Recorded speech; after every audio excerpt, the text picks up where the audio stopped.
ಪ್ರಣಾಮ ಪ್ರೇಕ್ಷಕರೇ. ನಮ್ಮ ದೇವವಾಣಿ ಸಂಸ್ಕೃತ ಬ್ರಹ್ಮದೇವನಿಂದ ರಚಿತವಾದ ಲಿಪಿ. ಲ್ಯಾಟಿನ್ಗಿಂತ ಸಮೃದ್ಧ ಮತ್ತು ಗ್ರೀಕ್ಗಿಂತಲೂ ಪರಿಪೂರ್ಣ ನಮ್ಮ ಸನಾತನಿ ಭಾಷೆ ಹಾಗೂ ಲಿಪಿ ಸಂಸ್ಕೃತ. ಇಂತಹ ಸಂಸ್ಕೃತಕ್ಕೆ ಮರುಜೀವ ತುಂಬಲು ಭಾರತದಾದ್ಯಂತ ಸಂಸ್ಕೃತ ಭಾರತಿ ಕೆಲಸ ಮಾಡ್ತಿದೆ. ಈ ಸಂಸ್ಥೆ ನಡೆಸುವ ಭಾಷಾ ಶಿಬಿರಗಳಲ್ಲಿ ಅನೇಕ ವಿದ್ಯಾರ್ಥಿಗಳು ಪಾಲ್ಗೊಂಡಿದ್ದಾರೆ.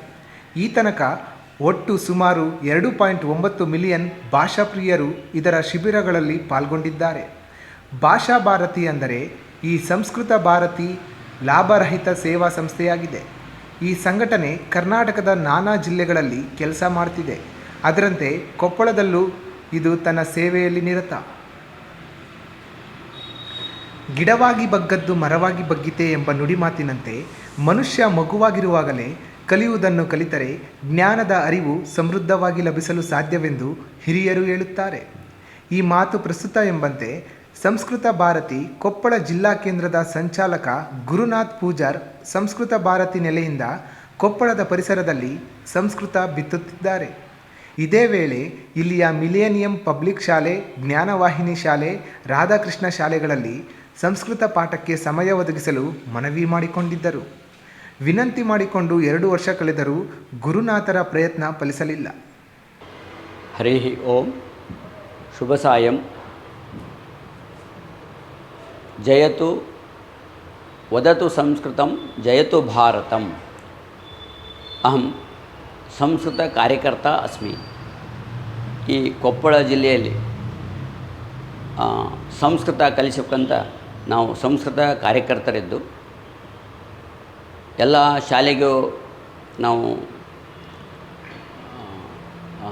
ಸಂದರ್ಶನ ಮಾಡಿ ನಾವು ಅದರ ನಿಮಿತ್ತವಾಗಿ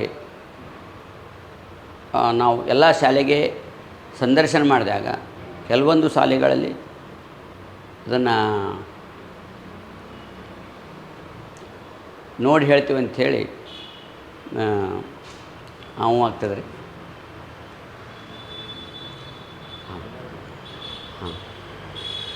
ನಾವು ನರ್ಸರಿಯಿಂದ ಸಂಸ್ಕೃತ ಕಲಿಸ್ತಿರೋ ಶಾಲೆಯಲ್ಲೇ ಸಂಸ್ಕೃತವನ್ನು ಶುರು ಮಾಡಿರಿ ಅಂತ ಹೇಳಿದಾಗ ಅವರು ನೋಡಿ ಕೇಳಿ ಹೇಳ್ತೀವಿ ಅಂಥೇಳಿ ನಮ್ಮನ್ನು ಸಹಕಾರ ಇನ್ನೂ ಅಷ್ಟನ್ನು ಕೇಳಿ ಹೇಳ್ತೀವಿ ಅಂತ ಹೇಳಿದ್ದಾರೆ. ಪ್ರಯತ್ನಪೂರ್ವಕ ಸಂಸ್ಕೃತ ಎಲ್ಲ ಸ್ಕೂಲಿಗೂ ಕಳಿಸ್ಬೇಕಂತ ನಮ್ಮ ಪ್ರಯತ್ನದಂತ. ಆಮೇಲೆ ತಳಕಲ್ ಗ್ರಾಮದಲ್ಲಿ ಜ್ಞಾನದಾಯಿ ಅಂತ ಒಂದು ಇಂಗ್ಲೀಷ್ ಮೀಡಿಯಮ್ ಸ್ಕೂಲ್ ಇದೆ. ಅಲ್ಲಿಗೆ ನಾವು ಸಂದರ್ಶನ ಮಾಡಿದಾಗ ಅವರು ಕೇಳಿ ಹೇಳ್ತೀವಿ ಅಂಥೇಳಿ ಅದಕ್ಕೆ ಸಹಕಾರ ಕೊಡಲಿಲ್ಲ. ಮತ್ತು ರಾಧಾಕೃಷ್ಣ ಸ್ಕೂಲ್ ಅಂತ ಒಂದು 4ನೇ ಕ್ಲಾಸಿನವರೆಗೂ, ನರ್ಸರಿಯಿಂದ 4ನೇ ಕ್ಲಾಸ್ವರೆಗೂ ಸ್ಕೂಲ್ ಇದೆ. ಅಲ್ಲಿ ಹೋದಾಗ ಅವರು ಅದಕ್ಕೆ ಸಹಕಾರ ಕೊಡಲಿಲ್ಲ. ಹೀಗಾಗಿ ನಾವು ಮತ್ತು ಬೇರೆ ಕಡೆ ಪ್ರಯತ್ನ ಮಾಡಿ ಎಲ್ಲಿ ಯಾರು ಸಹಕಾರ ಕೊಡ್ತಾರೋ ಅವ್ರಿಗೆ ಸಂಸ್ಕೃತ ಕಲಿಸ್ಬೇಕಂತ ನಮ್ಮ ಪ್ರಯತ್ನ ಇದೆ. ವದತು ಸಂಸ್ಕೃತಂ ಜಯತು ಭಾರತಂ. ಮತ್ತು ಕೊಪ್ಪಳದಲ್ಲಿ ಮಿಲೇನಿಯಂ ಪಬ್ಲಿಕ್ ಸ್ಕೂಲ್, ಆ ಸ್ಕೂಲಿಗೆ ನಾವು ಸಂದರ್ಶನ ಕೊಟ್ಟು ಸಂಸ್ಕೃತವನ್ನು ಸಣ್ಣ ಹುಡುಗರಿಗೆ ಕಲಿಸ್ರಿ, ಎಲ್ಲ ಮಕ್ಕಳಿಗೆ ಕಲಿಸ್ರಿ. ಸಂಸ್ಕೃತ ಕಲಿಯೋದ್ರಿಂದ ಇಂಗ್ಲೀಷು ಇನ್ನೂ ಚೆನ್ನಾಗಿ ಇಂಪ್ರೂವ್ ಆಗ್ತದಂತ ನಾವು ವಿನಂತಿ ಮಾಡ್ಕೊಂಡ್ವಿ. ಅವರು ಕೇಳಿ ಹೇಳ್ತೀನಿ ಅಂಥೇಳಿ ಇಲ್ಲಿವರೆಗೂ ಹೇಳಿಲ್ಲ.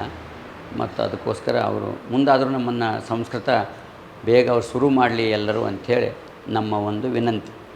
ಖುದ್ದು ಸೃಷ್ಟಿಕರ್ತ ಬ್ರಹ್ಮನೇ ಕಂಡುಹಿಡಿದ ಲಿಪಿ ಸಂಸ್ಕೃತ. ಈ ದೇವನುಡಿಗೆ 52 ಅಕ್ಷರ ಇದ್ದಾವೆ, 16 ಸ್ವರ ಮತ್ತು 36 ವ್ಯಂಜನಗಳಿವೆ. ಸಂಸ್ಕೃತದ ಕಲಿಕೆ ಸಾಗರದಾಚೆಯ ಅನೇಕ ದೇಶಗಳಲ್ಲಿ ಚಾಲ್ತಿಯಲ್ಲಿದೆ. ಕರ್ನಾಟಕದಲ್ಲಿ ಹೇಳುವುದಾದರೆ ರಾಜ್ಯ ಸರ್ಕಾರವೇ ಹಿಂದೆ ಆದೇಶ ಮಾಡಿ ಸರ್ಕಾರಿ, ಅರೆ ಸರ್ಕಾರಿ ಹಾಗೂ ಖಾಸಗಿ ಶಾಲೆಗಳಲ್ಲಿ ಸಂಸ್ಕೃತ ಕಲಿಸಲು ಅವಕಾಶ ನೀಡಿ ಆದೇಶ ಮಾಡಿತ್ತು ಎಂದು ತಳಕಲ್ನ ಸಂಸ್ಕೃತ ಭಾರತಿ ಸಂಚಾಲಕರು ಹೇಳುತ್ತಾರೆ. ಸಂಸ್ಕೃತ ಭಾರತಿ ವತಿಯಿಂದ ಆಬಾಲ ವೃದ್ಧರಿಗೂ ಎಲ್ಲ ಶಾಲೆಗೂ ಎಲ್ಲರಿಗೂ ಸಂಸ್ಕೃತವನ್ನು ಕಲಿಸಬೇಕಂತ ನಮ್ಮ ಸಂಸ್ಕೃತ ಭಾರತಿ ಉದ್ದೇಶವಿದ್ದು, ಸಂಸ್ಕೃತ ಕಲಿತರೆ ಭಾರತ ಭೂಮಿಯಲ್ಲಿ ಸನಾತವನ್ನು ಆಳದಿಂದ ಅರಿಯಲು ಹಾಗೂ ಆಚರಣೆಯಲ್ಲಿ ಇಟ್ಟುಕೊಳ್ಳಲು ಸಕಾರಾತ್ಮಕ ಶಕ್ತಿ ತುಂಬಲಿದೆ ಎಂದು ಸಂಸ್ಕೃತ ಭಾರತಿ ಗಟ್ಟಿ ಮಾತಿನಲ್ಲಿ ಪ್ರತಿಪಾದಿಸುತ್ತದೆ. ಬನ್ನಿ ಸಂಸ್ಕೃತ ಭಾಷೆ ಕಲಿಯೋಣ, ಭಾಷಾ ಭಾರತಿಯನ್ನು ಗೌರವಿಸೋಣ. ವಿಶ್ವ ಪ್ಲಸ್ ಟಿವಿ. ತಳಕಲ್.